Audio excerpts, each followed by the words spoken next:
Hello and welcome to today's webinar, 11th WIEF Global Discourse on Internet of Bodies, Merging Man and Machines. Now, ladies and gentlemen, let's welcome Bobby Varanasi, who will be moderating this session today. He is the founding chairman and CEO of Matryzel Consultant Inc. USA. Bobby, the floor is all yours. Thank you very much. Good afternoon, everybody. Welcome to the show. I promise you it is going to be an extremely interesting session as we go through a variety of topics.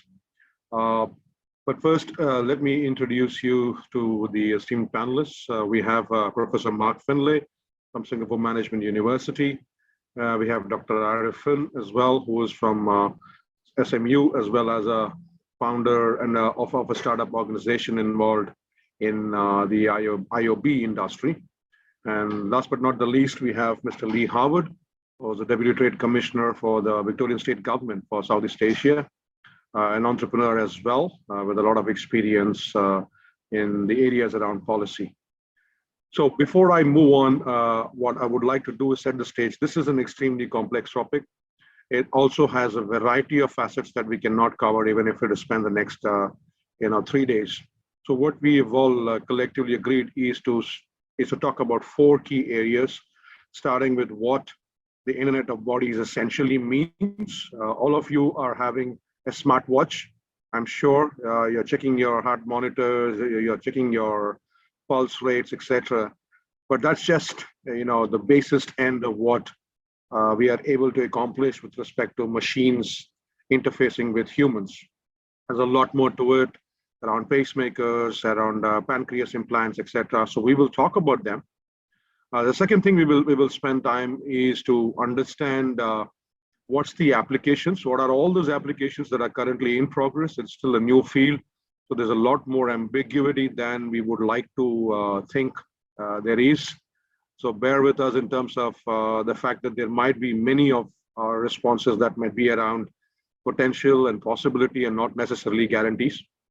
The third thing we will talk about is some of the risks around data. It has to do with data, all the data that is being generated by the human body and by the marketplace. How are we able to integrate them? How we're managing them?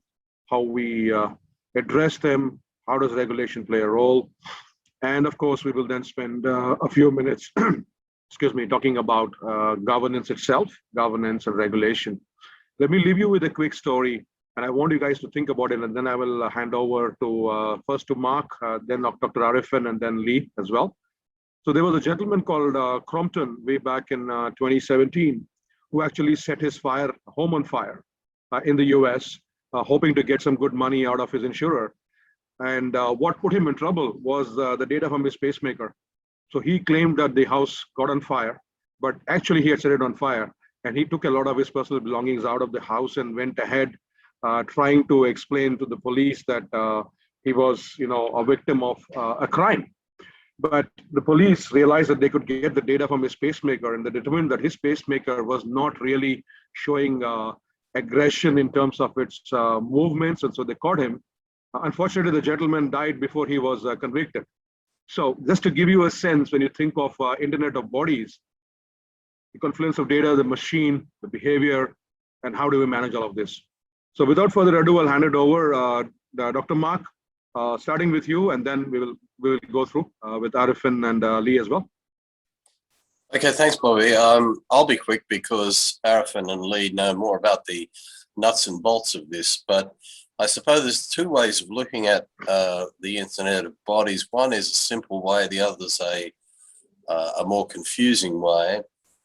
Internet of has often become a very popular way of making something sound much more complicated than it is. But the Internet of Bodies is really a process where technology is attached, implanted, connected, or assigned in some way to the physical human, and from that data is collected.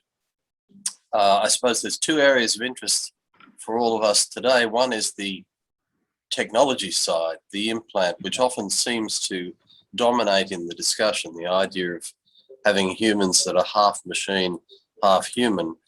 And we've seen a lot of movies that take us down that path. For me, I think what's much more interesting is the data that it produces and how that will be used, and whether in fact the body that it's taken from fully understands the nature of that data and the final end source. So I suppose for me, the central issue is we're having data produced through bodies, whether it's your watch or something much more complicated, and that data then goes somewhere and is used by someone. Wonderful. Dr. Ariffin, over to you. Yeah, essentially when we talk about Internet of Bodies, to me it's still Internet of Things. It's just that you are talking about human beings. Internet of Bodies is a blending of bodies with with the various technologies, with the software, with the hardware. It's essentially still an extension of Internet of Things. And I think most startups, see the body as the next big innovative platform that they can use. And when we talk about the IOB, we look at the different phases of IOB that we are seeing right now. Being the first generation of IOB would be your Fitbit, things that you would probably use or put on in an external way. Things like your smart clothing, your smart watches. These would actually help to detect your vital signs, your wellness, your rehab data, which is where my startup currently is working on rehab data. And you got the second generation of these IOBs, which we talk about implants. We talk about digital pills, which has been approved by FDA in the past 3 or 4 years. We talk about artificial pancreas for diabetic patients, prosthetics, what kind of data that it can collect. And the third generation now, which a lot of scholars are saying that is going to be ubiquitous for in the next decade, which is the third generation, where we talk about IOB with the ability to detect our cognitive capabilities, which will probably help in the areas of Alzheimer, Parkinson, even with regards to post-war memory, with regards to traumatic experiences. So this is basically a nutshell in terms of what IOB is and the various first and third generation of IOB that we're going to talk about. So all the problems and the issues going to come out from these 3 types of IOBs. So that is in a nutshell. Yeah. Wonderful, wonderful. Leigh, over to you for your top line thoughts, mate. Yeah, thanks, Bobby. Hello to my fellow panelists and everyone watching. Hello from sunny KL. Great to be with you. So just a little bit of background as to where I'm speaking from the perspective. So I work for a subnational government out of Australia. Many of you will know Melbourne, that sits in the state of Victoria. And Victoria is a bit unique in terms of having an international presence of 23 trade and investment offices globally. So they've been standing for quite some time. Now, the work that we do, as I say, is trade, which is exports, but also investment. And what may surprise people is the amount of investment that we do globally that relates to medical research and clinical trials. It is a significant piece of business, and particularly as we see the cutting edge of that work going into Melbourne. Melbourne's very much a life sciences hub, if you like, and some of the advances are quite startling. I just build on what both Mark and Ariffin said. Classifying the types of technologies that we're seeing emerging in the application, very much categorized into, I guess, what you describe as the physical augmentation, something akin to robotics, and we have those science fiction images. But more practically, what we're seeing is a lot of work around diagnostics. And that's the application, whether it's a permanent fixture to a person or something that's ingested and passes through the system, but sends data through the whole way. And what's really quite amazing is the brain-computer interface technologies that are emerging as well, because what they're rendering to people in terms of helping people who might have disabilities or disadvantages is quite compelling as well. So just to put that lens on it around physical augmentation, diagnostics, and that brain-computer interface piece. Wonderful, wonderful. Thank you very much. I think that's a great stage setting for what IOB is. Gentlemen, would you take a few minutes to explain what IOB is not? Because one of the challenges we've been having is, for example, static pacemakers are not considered to be internet of bodies, right? Just because they don't transmit data real time, and you only have to be able to download the data. Are you seeing that there is that growing divide, or are you seeing that divide will kind of eliminate itself over time? And please, anyone, no more sequencing of panelists, please. Anyone can say anything.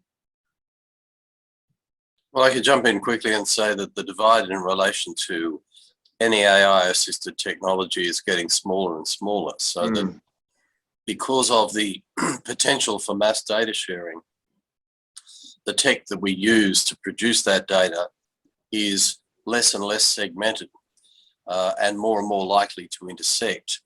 And from that comes some great positives, like the wonderful capacity to mix medical diagnostics with other aspects of welfare and well-being, lifestyle, educational development, even things like poverty and those socioeconomic retardants can be built into a bigger picture of why the humans acting the way they are and what their potentials are. The downside is that the more data we have and the more we share it, the more responsible we've got to be. And so this really challenging balance, I think, between access, the excitement that access gives us in terms of what we can do with shared data, and the very, very pressing responsibility in terms of treating that data with respect. Right, wonderful. Dr. Ariffin, any thoughts from your end? I think it is pretty it's challenging to actually say what IOB is not, because the lines are being very blurred right now. Yeah, but the what we could discuss is actually the impact of this is like whatever Prof. Mark has just mentioned, and the amount of data that can be generated from the Internet of Bodies. Within a minute, you can have so much data points that you can collect, and how do we actually manage this data? What kind of carbon footprints is actually needed to actually manage? And that itself is a social issue, because by storing this data, and the kind of energy that you need to put in protecting this data in storage, there is a kind of even we require discussion with regards to climate change and about the environmental impact of using IOB. So I think these are certain other issues that we should probably discuss about in this manner. That's right. Any quick thoughts, Ariffin, as a qualifier, and when you talk climate change, what are some of those connections that you are able to make?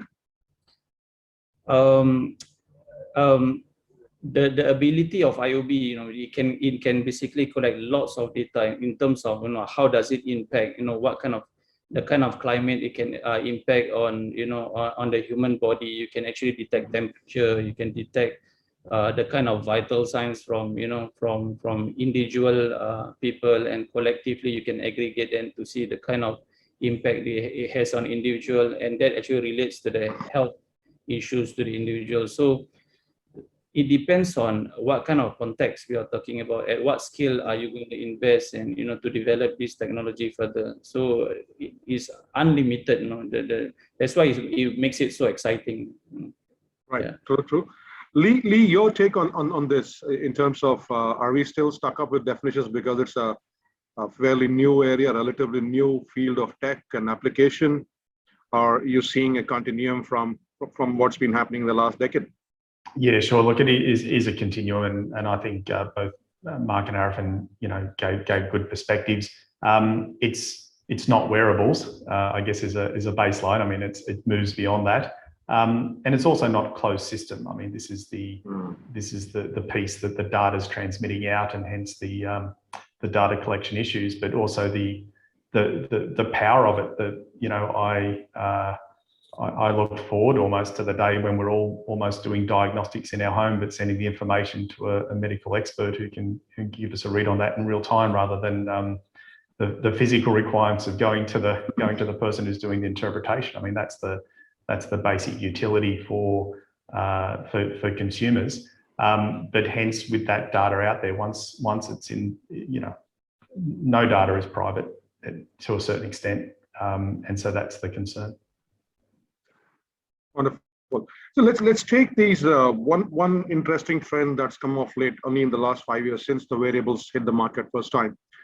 They're called transhumanists, right? So these are the guys who are, it's kind of a global movement, possibly less political, more social, where people are really keen on enhancing the capability of a human body, leveraging technology by leveraging, a variety of things, but it's probably started with supplements and exercise, but now it's gotten a lot more intrinsic, a lot of technological interventions.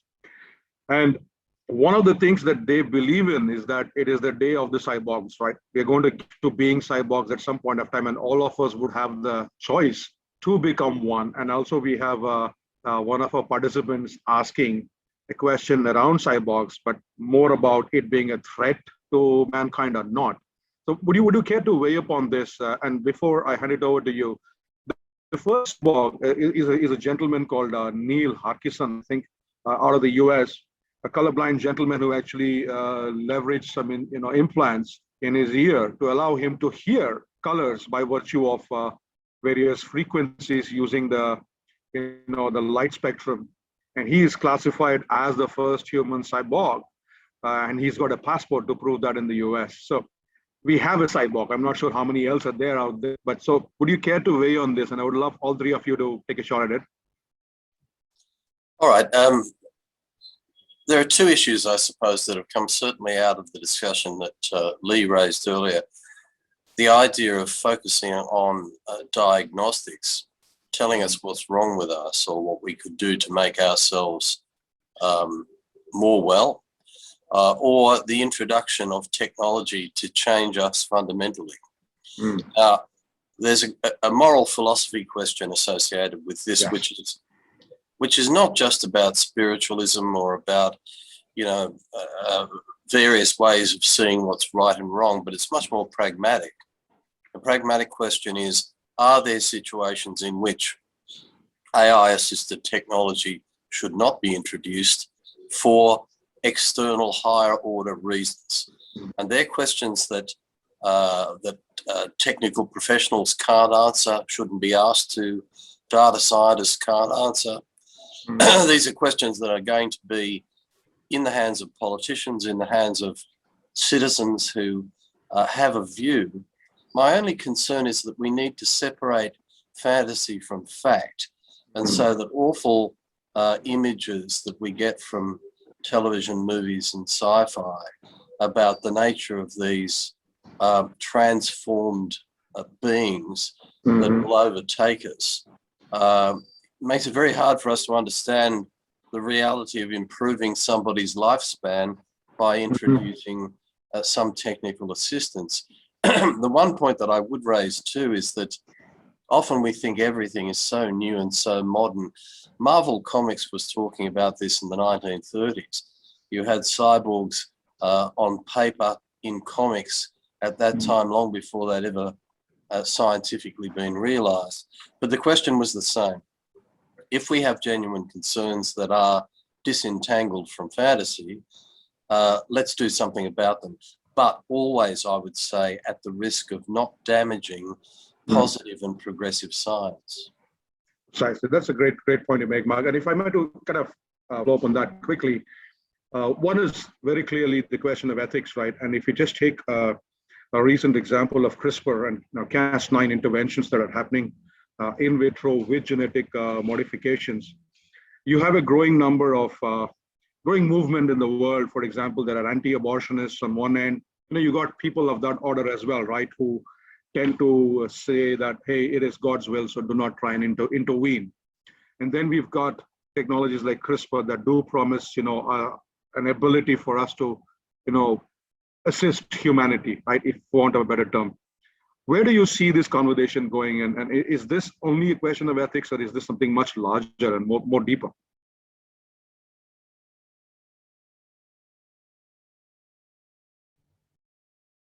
Mark, would you like to take it?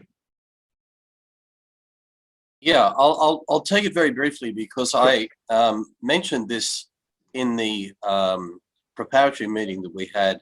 If we're going to rely on ethics alone to solve these sorts of problems, then we're whistling in the wind, because we're asking computer designers, we're asking AI professionals who are under enormous pressure, whether they're market-based pressures or pressures from clients, pressures to be more modern than modern, to be ethical and above any criticism. So the regulatory responsibility becomes theirs. And I think that abrogates the responsibility of citizens, politicians, people who have, the elected or perhaps representative responsibility to make these decisions. I'm not discounting the importance of ethics, but I'm putting up a red light. The red light is that you cannot simply expect that ethics will solve a fundamental problem like the question you're answering. And remember, we don't expect an ethical washing machine or an ethical television, but we expect ethical AI. And part of the reason for that is that people are confused and misunderstand its potentials. And so I think the one responsibility that science does have is to make it clear to the citizen what the potentials are, what the dangers are, so that choices can be made. Wonderful. Leigh, let me turn to you for a quick take on this question as well before we go to Dr. Ariffin. Yeah, sure. Thanks, Bobby. Look, just to recap, starting with the premise about the threat of technological advancement, I guess I'd say, well, humans have a fairly long history of that causing issues. You've only got to look at any Stone Age civilization that encountered a Bronze Age civilization to say, well, yes, technology can have consequences. I don't think where this is heading is towards cyborgs in terms of its broader application and physical enhancements, robotics, if you like. I think what we're going to find is that the everyday uses, like the healthcare applications, but even others around education, transport, the main sectors that humans always look for more convenience or more advancement. I think we're going to find that those become a lot more pervasive and widely applied, and to a certain extent they creep up on us, because we see, to Mark's point, you watch a Terminator movie, and well, that's very threatening, that concept. But when the doctor says, look, wear this device for the next week and I'll record the data off it, and I'll tell you if you're getting better or not, people are going to say, okay. And to a certain extent, it's like those end user license agreements that we all click okay to and say, yes, that sounds fine, but we don't know what we've signed over. So I think that to a certain extent, people at large are going to find that this becomes more entrenched in their lives over time without them even quite realizing, that it gets to a certain point, and they'll find that it's part of the fabric of their lives. And only when probably the modern day equivalent of data breaches of, your Netflix account or your whatever, you think, well, what's the harm in that? Well, there is harm. That's why people want the information, or potential harm. So thinking through those protections and how this information is safeguarded is a fair question. Interesting. Dr. Ariffin, if I may kind of take a slightly tangential piece and speak about what you're doing currently. I'm given to understand you're focusing on the medical application of IOB, right? Would you care to elaborate a bit more in terms of, are you facing an ethical conversation here, or do you not see that because you're obviously focused on perhaps a certain problem that you're trying to solve for? At the moment, currently, our startup StretchSkin, it is working on soft sensors, or something we should know as stretchable electronics. The nature of these sensors allows you to place them on any parts of the body, and we've been working with certain rehab homes to actually place this on the patients. So the idea is that we do not have to bother the therapists to keep eyeballing their patients, but in terms of their movement, you can just capture the data. Most of the current patients that we are working on are mostly elderlies. I think I have a number of discussion, with a number of stakeholders. How do they decide, whether or not this is ethical not to collect their rehab data. And typically the settings that we have is done within the rehab homes. So primarily the health providers are the one which are making the decisions for the patients to whether or not to use such rehabs. So we realized that with the rehab data, you can actually make decisions, and get better assessment of the patients. So that's what we are doing.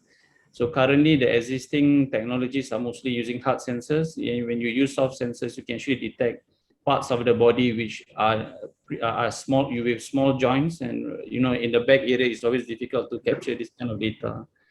The challenge we have is that whether do we put up this data on the cloud, or within the rehab homes.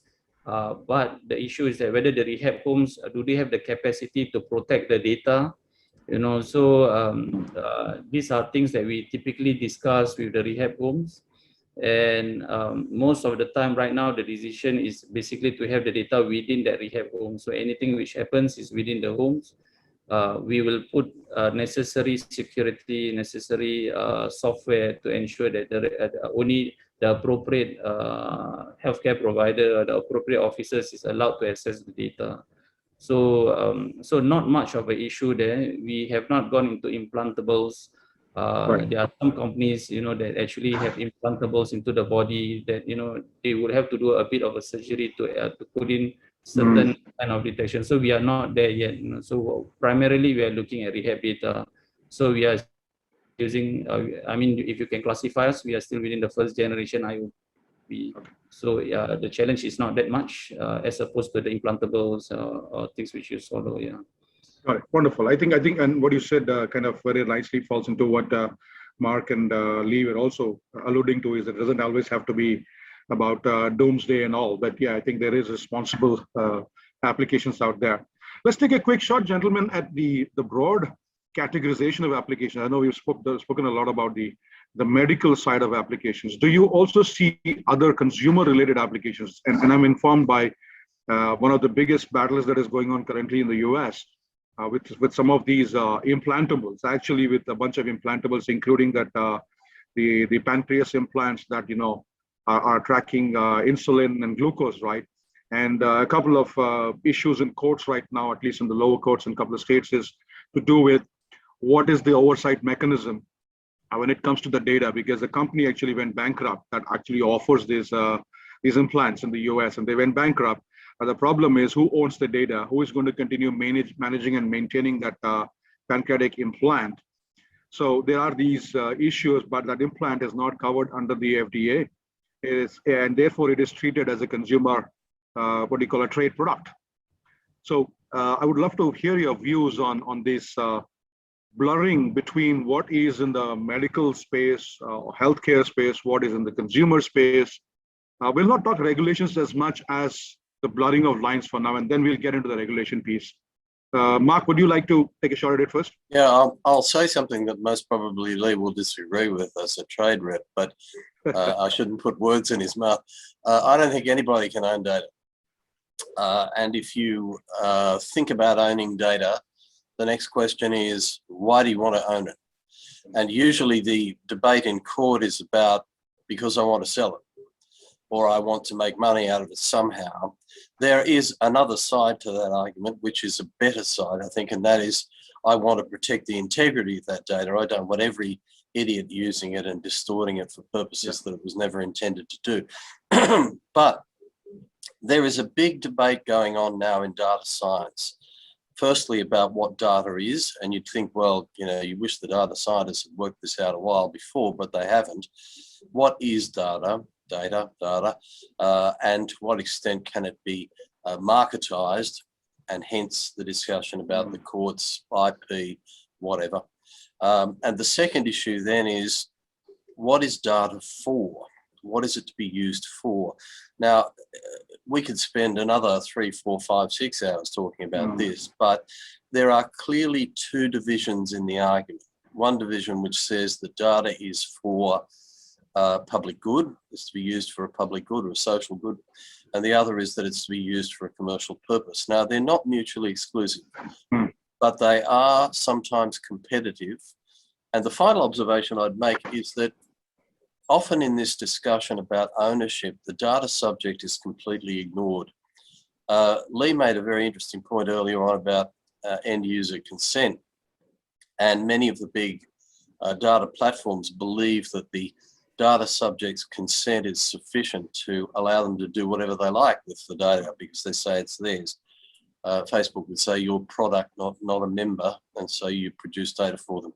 On that point, any lawyer will tell you that if consent is based on the ability to access the platform, then it's not consent. And so the reason that I raise that is that if we're talking about data, we have to talk about it first of all in terms of what it is, how it can be contained, who it can be used for, who can access it, whatever. And then the second issue is what's the purpose for the discussion about use, access, and whatever. Wonderful. Leigh, your views on this, because I know we spoke about, informed consent. We talked about data privacy acts, languishing, at least when it comes to effectively defining, what is explicit and what is implicit consent.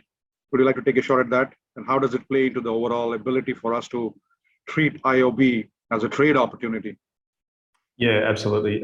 First of all, to acknowledge Mark's point, look, as a public servant, shall I say, more than a trade rep, and one who has to observe the highest standards of data privacy in pretty much every event, activity, or work stream that we undertake, it's a big part of our existence that we're observing everything that we need to do. Bobby, you asked at the top of this this section of the discussion around application into other sectors beyond beyond medical. So I think there's these sort of really important parts of our existence and our life that we would see the application of IOB. What we've seen in the last few decades, though, is the rise of consumerism and entertainment as this very, very significant force in modern society. So if you want to see the other application of IOB, I dare say there'll be applications around entertainment that might be coming down the line. I don't think mobile phones as an external device will last forever. I think that has a shelf life. I don't know how that's going to be applied as attaching us to the internet and all of the entertainment and utility that we look for out of these. We call them communication devices, but they've become a lot more than that, haven't they? And there we have this really interesting trade-off because people are willing, put aside the enforceability of the consent that they provide. They're happy to do it. They do it willingly, and they see it as a trade-off for their entertainment and convenience. So I dare say that's where we're going to see mass market adoption of IOB. In what form it takes, hard to predict. But I think entertainment, consumerism, and this side of it will play out differently to how perhaps it plays out for, say, a healthcare application where you've got an entire industry and profession that does have ethics as one of its cornerstones. Right. So gentlemen, let's move to this point. I mean, it's kind of a good segue into this whole conversation around data, right? The data that is being generated. Now we're talking about essentially a lot of biometric data, right? And either they're collected for specific instances. For example, it's a glucose or insulin related information, or it's general health specific stuff to do with, say, chronic patients, or the kind of information that Dr. Ariffin, that you may be collecting with respect to your aging patients. We're talking about a huge field of play here in terms of data. So what would be, gentlemen, your top line views on three components? One is not about the pace of data creation, but it's the pace of data governance. Let's talk about governance on one end. What do we need to do? And are we currently set up structurally, regulatorily to manage it, right? Manage that inflow that is coming in thanks to entrepreneurs like Dr. Ariffin, right? Many more out there. The second piece is around recourse to law. How exactly do we see our current landscape really being able to assist? Because we are having, at least the US and Europe, we have quite a few cases where The court systems are really scratching their heads, trying to figure out what to do in the first place. How do you address it? Maybe our structures of compliance and regulation haven't yet caught up with these realities. So let's start with Leigh. We'll have you go first now. Yeah, sure. Thanks, Bobby. Look, that's a pretty multifaceted sort of topic to put there. And I think to a certain extent, I'll pick up from where I left off. I think there are sectors that are regulated. If I look at, I referred right at the top of this conversation about the clinical trials services that are run out of Melbourne and particularly some of our universities there. I mean, there is a governance framework, there is ethics approval, there is, the clinical trials themselves as a way to establish what the IOB technology represents. Now, the life of the data beyond that is probably where you're alluding to, and some of this conversation has gone that it goes further. And what happens when a company goes bankrupt? Where does the data go? That's not restricted to IOB.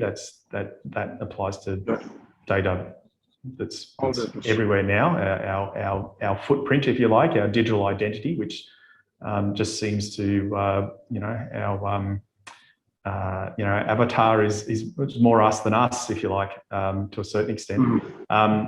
In terms of ethics, well, again, sector by sector, I'm by and large comfortable when I see where healthcare is going.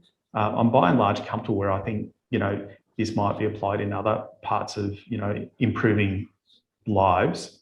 I'm comfortable for what might become everyday applications. So you alluded to sort of some applications there. Now there's a Victorian company called Atmos, and it's a gas detection diagnostic that you take. You literally take it, passes through your system, detects all the gases in the system as you pass through, radios that out, and that data is taken. It's not a forever IOB. It's not an implant that sits with you forever.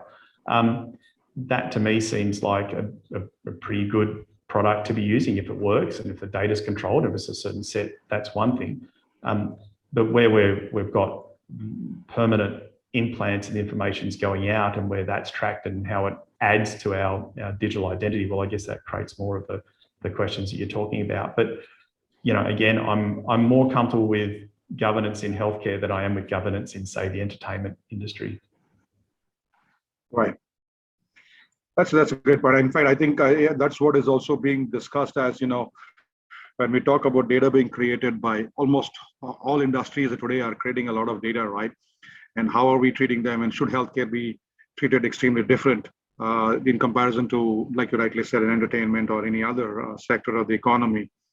And the law probably is still to, run its course. But we have a question from the audience on similar lines with respect to what is being done to ensure that biohacking is not undertaken. I'm not sure if you gentlemen have any examples of any of these hackings that have been undertaken in this part of the world yet, or do we not have any IOP devices of that level of sophistication to enable someone to have a biohack? Dr. Ariffin, maybe you would like to say something on it? I think some of the work that has been done, because people were focusing on the IOP, how do we collect data, how do we use that? In terms of once this data is out of the body, that is pretty much the same. The moment it is on cloud or is on some server, it goes through the typical security process of any data for that matter. Some of the work which is being carried out is actually how do you limit the transmission of this data. In terms of most of this data, you can actually, if somebody has some sensors within 5 meters, you can actually biohack into the system and get the data out of the person, and you can actually be able to read off the data from the person. So the whole idea is how do we limit? So some works have been done. So typically, whenever you have this data, you are sending out the transmission within 5 meters. So some of the work is done is to limit this within 0.3 meters, within 0.5 meters, so that the data is easily, captured and stored. by unauthorized individuals. So that's what we know so far. And a number of investors actually start talking about, in fact, the security of IoT. There's a lot more work to be done in terms of IoT. So lots of investors are now looking at opportunities, looking at technopreneurs or entrepreneurs who are working on this area. So this is basically an upcoming area to actually provide security for IoTs and IoB. Interesting, interesting. Can we take a shot at your top line thoughts on what do you think are the top line risks with Internet of Bodies, with the devices that we're talking about in the context of implantables, all of those things, not necessarily just the wearables, right? Any broad, I know we talk about data risk, we talk about cybersecurity, we talk about hacking. What are those other risks that you perceive that we haven't possibly, faced yet? I'm thinking, for example, is there a national security threat now going into the future? It's been a conversation that's been happening just over the last 18 odd months. So, Dr. Arif, you want to start with that? I think in terms of case studies, there have been cases where the health data of the military personnel in US been compromised. There are reports that we heard, and there are actions taken by the US military to ensure that this does not happen again.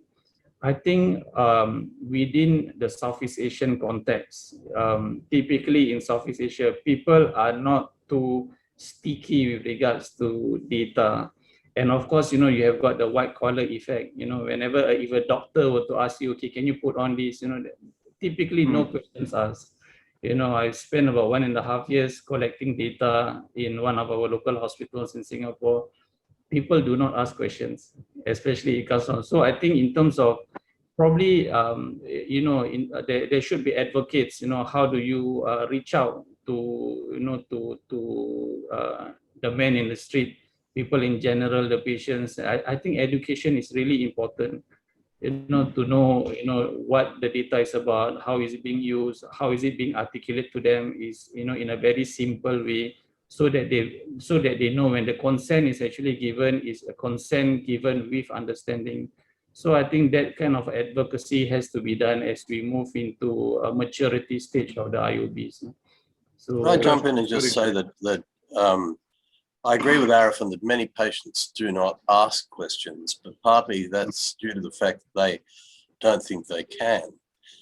Most of us who've gone into operations and been asked to sign consent forms, really it's the last thing in the world you want to think about is the conditional clauses. But if they were to be confronted with the fact that their personalized data may in fact go beyond the doctor or beyond the hospital and go into quite a variety of different places, then the concerns are going to be much larger. I mean, you look at the conversation, the debate about AI-assisted surveillance during COVID. People are genuinely worried. And they're worried not just simply because of the fact that, well, I have to wear my track and trace device or whatever it might be, which is Internet of Bodies, I suppose. But it's also what data is coming out, who's getting it, who's using it, what's it going to show, how long is it going to be around, those sorts of issues. Now, I just wanted to jump quickly, Bobby, back to a point that you asked about law and whether law helps us in the governance here. Because if we have a worry about hacking or a worry about the illicit accessing of data, the first question is, will law do anything to help us? And the answer is a big fat no, because basically the relationship between law and information has been extremely vague. And when it is identified, it's usually identified back to my point previously about ownership and property. Now, that is slightly different when we're talking about national security, but many of the national security issues, Ariffin raised one about the health status of the military. These issues are in fact minor issues by comparison with the misuse of data by governments in relation to the information they already have. The mental health status of officers, their alcohol abuse, the blah, blah, blah, all of this sort of stuff, which they have information of, and they're using it themselves carelessly. So firstly, I would worry is the law there to look after us sufficiently? And unfortunately, because of old-fashioned data protection attitudes, which only really exist in the world where the world has the luxury of privacy. About 75% of the world doesn't have that. But the second point, which is very important, is that law has lagged behind when it's come to the concept of what we do with information and who should responsibly care for it. And that's the lawyer's fault, that's the legislator's fault, and that's one of the great challenges that we have. I'm very pleased that Leigh's comfortable in relation to health data. It's my job, I'm supposed to be uncomfortable about the other data because we don't work on health that much. But certainly in areas where you look at mass data sharing beyond the Internet of Bodies, there's areas of really significant concern, simply because data subjects are not in the picture. Interesting. So let's take one example. I know we've got another 13 minutes, but this is one of the most thorny issues confronting a certain industry, which is the insurance industry. The insurance companies are extremely keen on supporting IOBs, right? Because they would like to have implantables inserted in every single one of their policyholders so that they can get real-time data and therefore they can monitor and manage their premiums, etc. Now, this has become quite a torrid issue, I think, in the US, and I guess also somewhere in Germany before it was quashed. I'm not so sure exactly where else. But one of the biggest advantages the insurance companies feel that they will finally have real information as it relates to the person's exposure. What it also means that the consumers are pushing back on infringement of personal autonomy. So what are your thoughts on this? So I see a consumer application, right? But I also see that perhaps it is sitting on the boundaries of, to what you said, Mark. Is it ethical? Is it too much intervention? Is it infringing into the privacy of an individual? You know, all of those things. I would like all three of you to take a shot at it.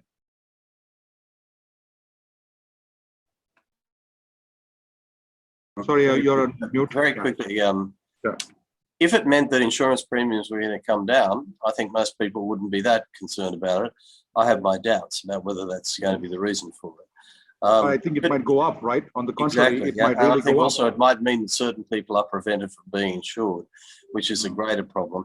A big problem in countries like the US, where there is basically very little effective public health, and if you've got ineffective public health and you're largely relying on the private sector to supply it, we have to ask the question about what's the private sector's motives.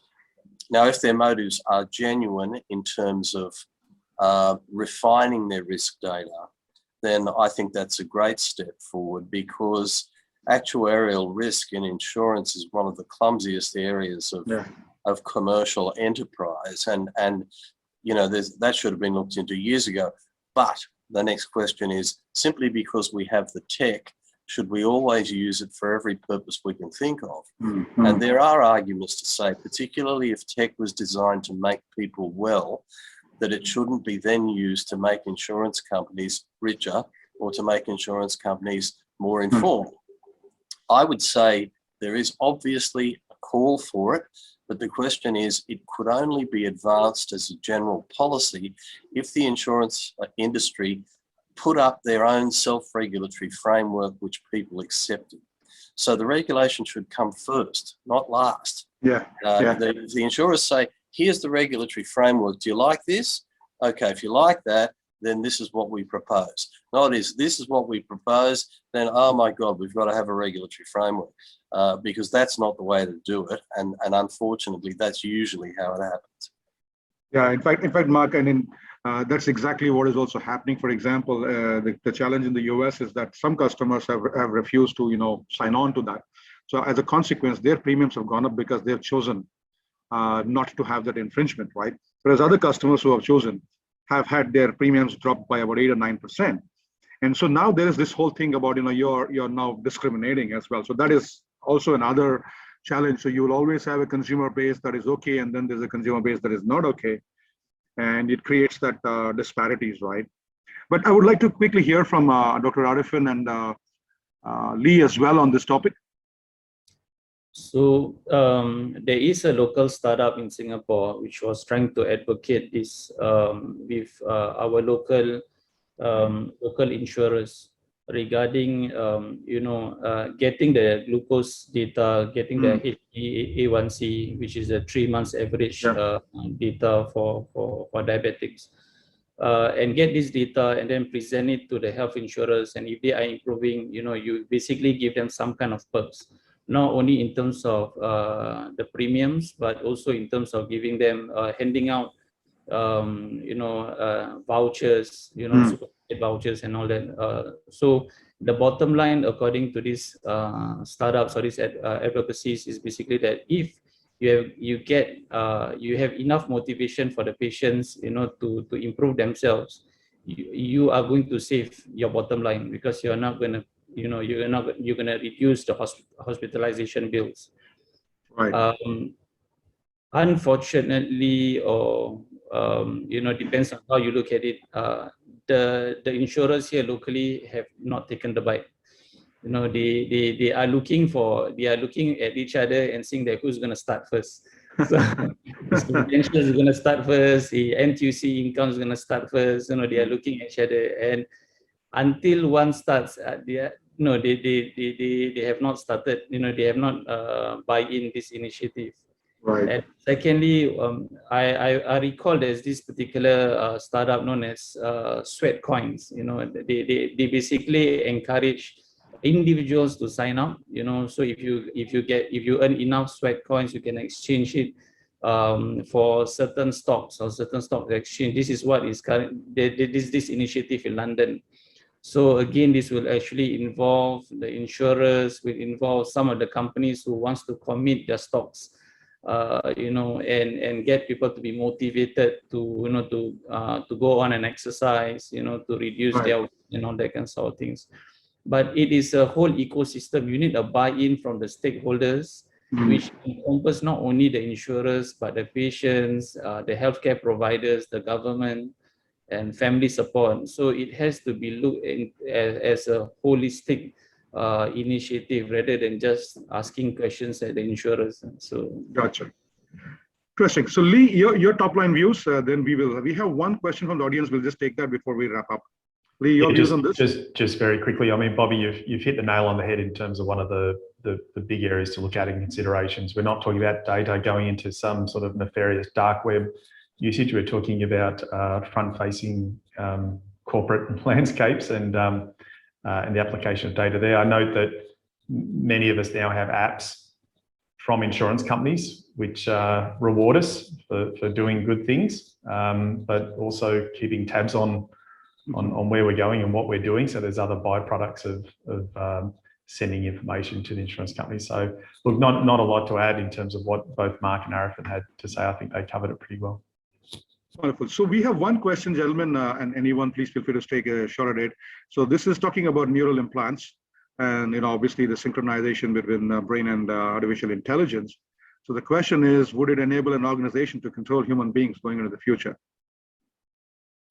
Can I just say, climbing on the back of the research that we've done about surveillance in the workplace, there's nothing new in this. It's just that the Grab driver or the Deliveroo driver doesn't have an implant in his head, but he has an app on his phone, and basically the platform can trace him left, right, and center and make him do whatever they want him to do.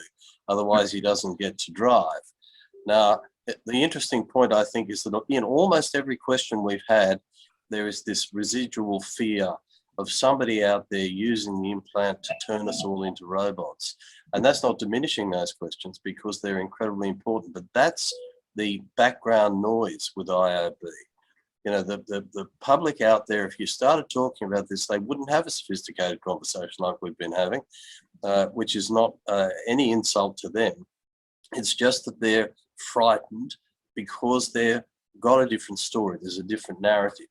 And I think there's a real responsibility for us to do two things. One is to clearly rehabilitate the narrative, if you like, get people to understand the pluses as well as the things that they can engage in. And the second is we must be much more egalitarian about this. We've got to make sure that IOB doesn't just sit in the US and Europe and Singapore and rich parts of Malaysia, that it gets out there, and so that people with genuine access needs can have something to do with it. And it takes me back to the point that I made earlier, the concept of data science being for general good. Never forget that this is one of the great criticisms of the big pharmaceuticals, that they're in it for a different purpose. And we're living on the back of the pandemic now. We should take away from that experience the genuine challenge that if the tech is out there, let's make it available to everybody. And then what we'll find is there's going to be less of this fearful attitude to us being controlled by some, nefarious super scientist. That's right.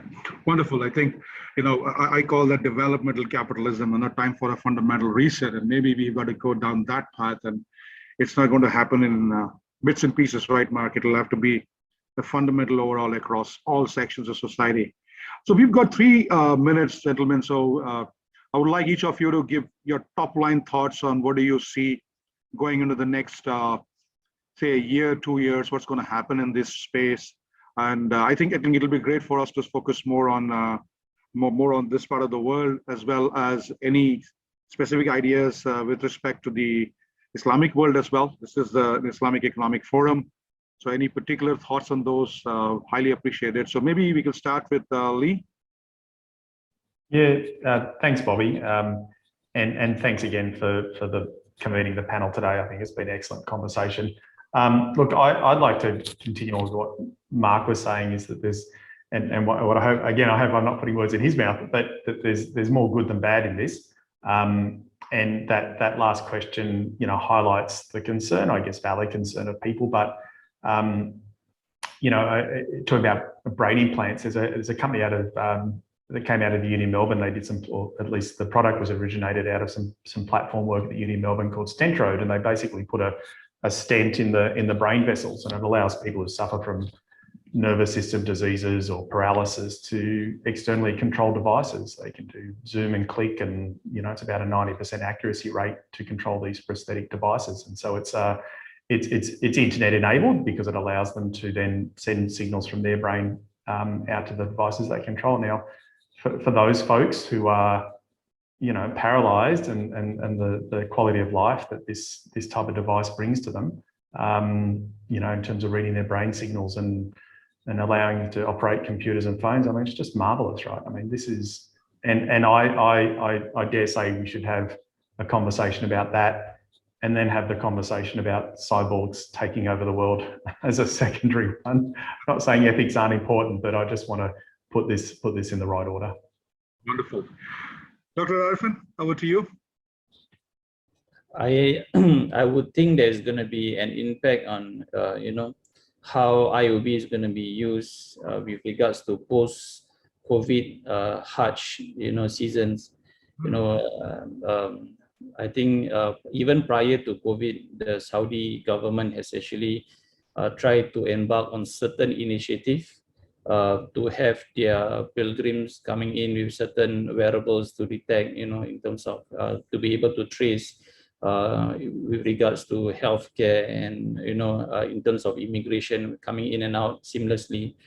I think Malaysia as well has also had some initiative to get their pilgrims from Malaysia who are going to Saudi to put on certain wearables.